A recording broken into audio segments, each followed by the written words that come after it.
بسم الله الرحمن الرحيم السلام الله عليكم أيها الأحبة المحترمين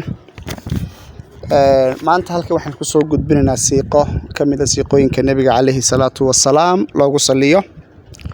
siiqadan oo la soo tabiyay qisooyin aad u tiro badan oo Allah subhanahu wa ta'ala dad tiro badan u faraj ugu furay hadaba qof kasta oo ay ka xayran yihiin ama culays uu ka haysto dokumentiyada safarka waxa loo yaqaan travel documentska haday yihiin baasabooro haday yihiin fiisayaal haday yihiin mustawaqooyin ama waxyaabaha kale ee Allahumma salli ala Muhammad ee lagu jidmaro kaarka aqoonsiga ID kaarada nationalka iyo wixii lamida qof kasta oo caqabad ay ka haysato xagga guurka qof kasta oo caqabad ka haysto dhinaca safarka qof kasta oo caqabad ay ka haysato dhinaca arsaaqada Allahumma salli ala Muhammad iyo wanaagadii kale tirada badnaa oo looga bartay saliga nabiga sallallahu alayhi wasallam haday noqoto dambi dhaaf haday noqoto Allah subhanahu wa ta'ala oo hamiyadeena inoo hirgelinaya waxaan inoo hayaa siiqo aad u cajiib ah aad u qiimo badan oo qof kasta oo nabiga calayhi salaatu wassalaam ugu saliya oo Allah subhanahu wa ta'ala hadafkiisaasi uu siinayo hiigsiga iyo himilooyinka tirada badan ee nolosha uu kaleeyahayna uu qofkaasi helayo marka qof kasta oo caqabad ay ka haysato xagga nolosha ama xagga guurka ama xagga arsaaqada ama xagga shaqada oo Allah subhanahu wa ta'ala bariya isagoo oo kaashanaya saliga nabiga calayhi salaatu wassalaam siiqadan aan soo wado oo aan commentiska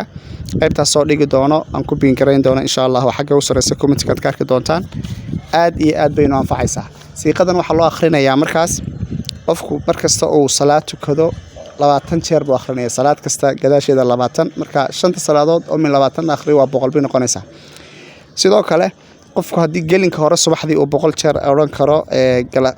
habeenkii ama galabtii kolba kii suurta gal casarkii waxa ka bilaabanaysa salaada casar ilaa iyo cishaha xiliyadaas oo kalena uu oran karo 100 jeer ama bacda cishaha uu oran karo idna aad buu fiican tahay waxa kale oo saligan uu aad iyo aad culimadu u sheegeen in uu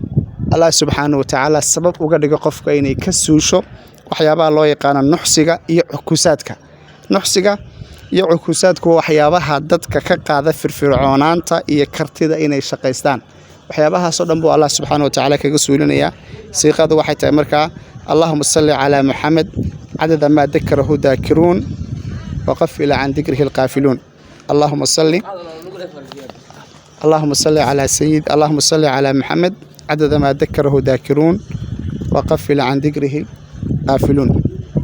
اللهم صل على محمد عدد ما ذكره ذاكرون وقفل عن ذكره ذاكرون وقفل عن ذكره القافلون معناها سيقدا قف وحو اخرينيا markaas intii Ilaahay subhanahu wa ta'ala uu ka awoodsiyo hadii uu salaadaha kale min 20 oo raacin karo bacda kulli salaa iyo hadii Allahumma salli ala Muhammad uu gelinka hore 100 iyo kadamba 100 akhrisan karo aad buu anfacaysaa Allah subhanahu wa ta'ala ha inagu anfaco waxaan ku soo qori doonaa qaybta hoose commentiska inta aan kulan dambe barnaamijka isugu iimaanayna waxaan kaga tagayaa astaghfirukumullah alladhi la tudhi'u wadaa'i'ahu fi amanillah wa salaamu alaykum wa rahmatullahi ta'ala wa barakatuh اللهم صل على محمد عدد ما ذكره ذاكرون وقفل عن ذكره القافلون اللهم صل على محمد وعلى آل محمد كما صليت على إبراهيم وعلى آل إبراهيم إنك حميد مجيد اللهم بارك على محمد وعلى آل محمد كما باركت على إبراهيم وعلى آل إبراهيم إنك حميد مجيد